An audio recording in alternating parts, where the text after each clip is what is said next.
नमस्कार, मैं पूजा शर्मा आप सबका हमारे अपने प्रोग्राम अंत दुखों का में स्वागत करती हूँ। जैसा कि आप सब जानते हैं कि हम आचार्य जी के साथ कोई ना कोई एक नया टॉपिक लेते हैं और उसके ऊपर वो हमें डिस्कशंस करके हमें उसके बारे में डिटेल में बताते हैं। आचार्य जी जैसे आगे भी हमें हमारे आपके ही द्वारा जो पूछे गए प्रश्न होते हैं उनके सवालों के जवाब देते हैं और आपकी जो दिक्कतें होती हैं, समस्याएं होती हैं, उनका हल बताते हैं। आज इसी तरीके से आपके द्वारा ही पूछा गया प्रश्न जो है साढ़े सती क्या है, उसके बारे में हम आचार्य जी से विचार विमर्श करेंगे। हम आचार्य जी हमें बताएंगे कि साढ़े सती क्या है, उसके क्या दुष्प्रभाव होते हैं, उससे हमें रिलीफ पाने के लिए कौन से उपाय करने चाहिए।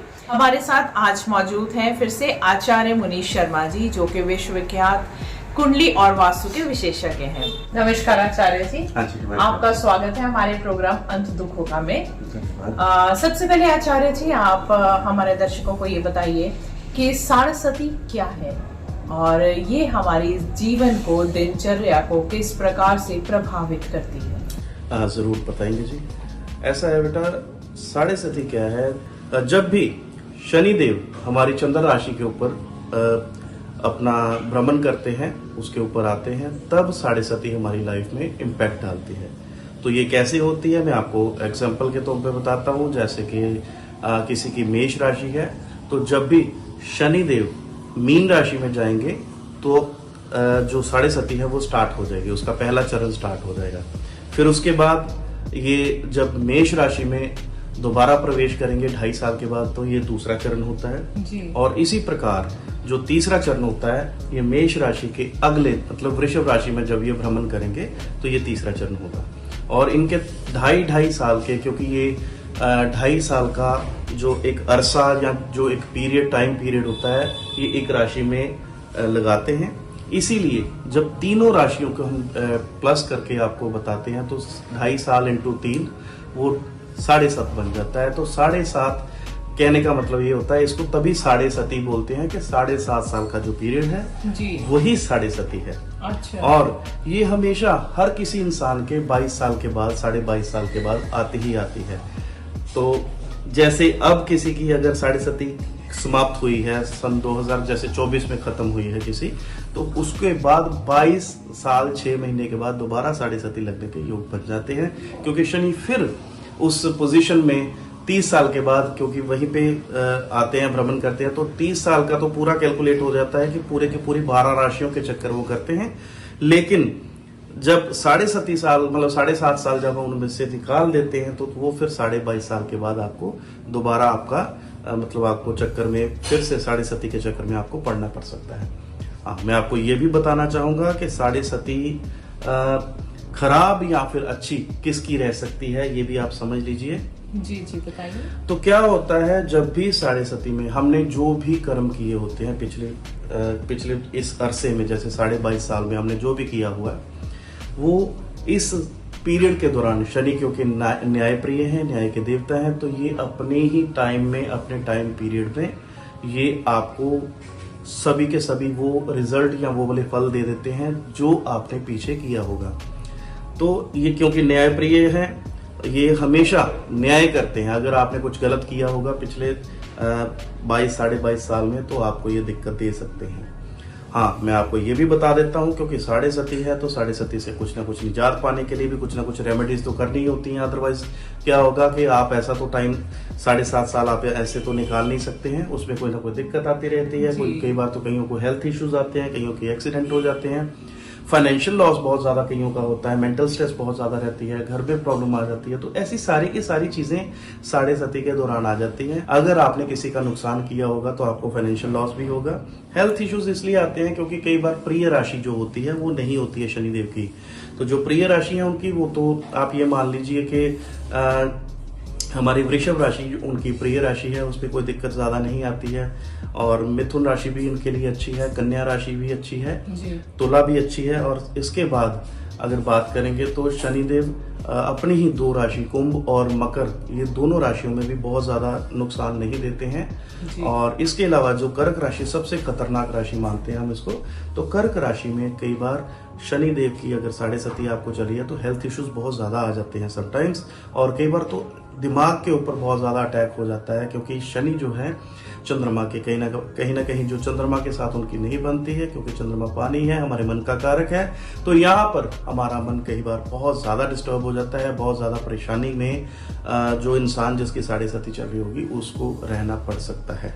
जी, बाकी जैसा आपने बताया कि ये सभी की 22.5 साल बाद, मतलब ये सभी की लाइफ में आना ही आना है। सभी की लाइफ में पीरियड जब भी, मतलब सपोज किसी की 7.5 किसी की अब जैसे अभी आई है तो 22.5 साल के बाद दोबारा आनी ही आनी है। ये एक स्पैम है, ये आना ही आना है। मतलब जो अगर कोई भी इंसान 60 साल का है तो उसकी लाइफ में 2 बार 7.5 आएगी। अगर उसकी एज 90 साल है तो उसकी अपना जो उसकी उम्र है उसमें 3 बार 7.5 जरूर आएगी। और ये टाइम टू टाइम आपको अप्स एंड डाउन्स देती है, आपके किए हुए कर्मों का फल जरूर मिलता है। ये 7.5 का अपना एक मतलब उनका शनिदेव का न्याय करने का अपना ही नजरिया या एक तरीका है। तो मैं आप सभी को ये जरूर बताऊंगा कि 7.5 के अंदर आप अगर कुछ उपाय जरूर करते रहेंगे, शनिदेव के मंदिर जाकर उनके कुछ ना कुछ दान करते रहेंगे, और मैं अभी आपको स्पेसिफिक कुछ डोनेशन जरूर बताऊंगा जो करने से आपको 7.5 में रिलीफ जरूर मिलेगी। हाँ, जैसे कि मैं आप सभी को बता रहा था कि कर्क राशि के लिए बहुत ज्यादा खराब होते हैं, और इसी प्रकार से आपको ये भी बता देता हूँ कि सिंह राशि के लिए भी बहुत ज्यादा खतरनाक 7.5 होती है। जिनकी भी सिंह राशि होती है उनको थोड़ा सा बच के रहना चाहिए। हेल्थ इश्यूज या फिर कई बार उनको चोट वगैरह का बहुत ज्यादा, मतलब कई बार ना तो सीरियस बीमारी कोई लग जाती है जो कि उनको प्रोलॉन्ग निकलना पड़ता है। 5-6 साल भी कई बार निकल जाते हैं। हॉस्पिटल्स के चक्कर बहुत ज्यादा लगाने पड़ सकते हैं। कई मैंने जातक देखे हैं जिनको कोमा तक को मतलब फेस करना पड़ता है। कईयों के बहुत ज्यादा बड़ा एक्सीडेंट हो जाता है जो कि 1 2 साल 3 साल उनके हॉस्पिटल में ही गुजर जाते हैं। तो इस चीज के लिए ये 7.5 के कारण होता है। और सिंह राशि वालों के लिए काफी हद तक इन चीजों को बच के चलना चाहिए। मैं आपको कुछ उपाय जरूर बताऊंगा जिसके करने से आपको डेफिनेटली कुछ ना कुछ फर्क जरूर दिखेगा और आप अपनी लाइफ को थोड़ा सा इजी कर पाएंगे। सबसे पहले तो मैं आपको ये समझाना चाहूंगा कि आपको उपाय क्या करना है। शनिवार वाले दिन आपने शनि मंदिर जाकर थोड़ा सा गुड़ लेना है। आपने 2 पेसी गुड़ की लेनी है, 2 रोड़ी लेनी है, और एक लंबा सा आपने काला कपड़ा लेना है। काला कपड़े में दोनों तरफ आपने रोड़ियां बांध लेनी है और शनिदेव के आपने जैसे हार डलवाते हैं ऐसे डलवा देना है। ये छोटा सा उपाय आपने जरूर करना है। इससे शनिदेव आपको जरूर रिलीफ देंगे, क्योंकि आपको कहीं ना कहीं अपना आप ही उनको अर्पण कर दिया। ये खास तौर पे सिंह राशि वाले करें तो ज्यादा बेटर रहता है। कर्क राशि वाले भी ये उपाय कर सकते हैं। और बाकी कईयों को मैं ये भी बताना चाहूंगा कि अगर 7.5 आपकी भी चल रही है तो आपको चींटियों को, या फिर जो छोटी छोटी चींटियां, चाहे वो काली हैं चाहे वो लाल हैं, और कई बार बड़े वाले जो चींटी होती है उसको भी आपने आटे के साथ कुछ ना कुछ या तो पूरा चीनी डाल के देनी है या फिर गुड़ भी डालकर आपने देना है। ये आप निरंतर लगातार बार बार करते रहेंगे तो आपको डेफिनेटली रिलीफ जरूर देखने को मिलेगा। आप छोटा सा यही उपाय करते रहिए तो आप देखना आपको मतलब आने वाले दिनों में अगर आपकी 7.5 चल रही है, कोई प्रॉब्लम आपकी चल रही है, तो वो डेफिनेटली आपको ठीक होती हुई नजर आएगी, डेफिनेटली आएगी। धन्यवाद आचार्य जी। आचार्य जी, एक अगला प्रश्न आया है हमारी तरफ दर्शकों की तरफ से ही। जी जी। उन्होंने पूछा है कि तुलादान क्या है और क्या ये सभी के लिए करना उचित है। मैं आप सभी को ये जरूर बताना चाहूंगा। तुलादान के बारे में बात करते हैं तो तुलादान एक मैं सभी को रिकमेंड नहीं करता। तुलादान मैं आपको ये बताना चाहूंगा सिर्फ उसको करना चाहिए जिसकी मृत्यु नहीं हो पा रही है और वो मृत्यु की छाया पर बैठा हुआ है। तो तुलादान कहीं ना कहीं आपके लिए बहुत ज्यादा घातक भी कई बार हो जाता है, थोड़ा सा ध्यान रखें। तुलादान आपने कभी भी जो है वो ऐसे नहीं करना है। तुलादान अगर बहुत बड़ा कोई कष्ट आ रखा है तभी करना है, कोई मृत्यु तुल्य कष्ट आ रखा है तभी करना है। और इसके अलावा मैं आपको ये भी बताना चाहूंगा कि तुलादान में आपका कौन सा स्टार आपके फेवर में है उसका डोनेशन नहीं करना, ये ध्यान रखना। सपोज मैं आपको एग्जांपल से समझाता हूं, जैसे किसी का मेष लगन है तो मेष लगन के लिए मंगल बहुत ज्यादा उसके लिए शुभ होता है, उसके लिए बहुत अच्छा होता है, रेड कलर उसके लिए अच्छा होता है। उसको कभी भी तुला दान भी अगर करना होगा तो उसमें रेड कलर की डोनेशन बिल्कुल नहीं करनी है, अन्यथा आपकी हेल्थ बहुत ज्यादा डाउन जा सकती है, आपको कहीं ना कहीं कोई ना कोई प्रॉब्लम में आप फंस सकते हो। इस चीज का खास तौर पे ध्यान देना चाहिए। तो मैं आप सभी को ये बताऊंगा कि तुला दान से आप बचिए। अगर आपको कोई डोनेशन के लिए कोई भी आपको पंडित जी कोई भी कुछ सजेशन देता है तो सबसे पहले तो अपनी कुंडली के मुताबिक अगर आप दान करते हैं तो वो आपके लिए अच्छे रहेंगे, अन्यथा आपको कोई ना कोई ट्रबल रह सकती है।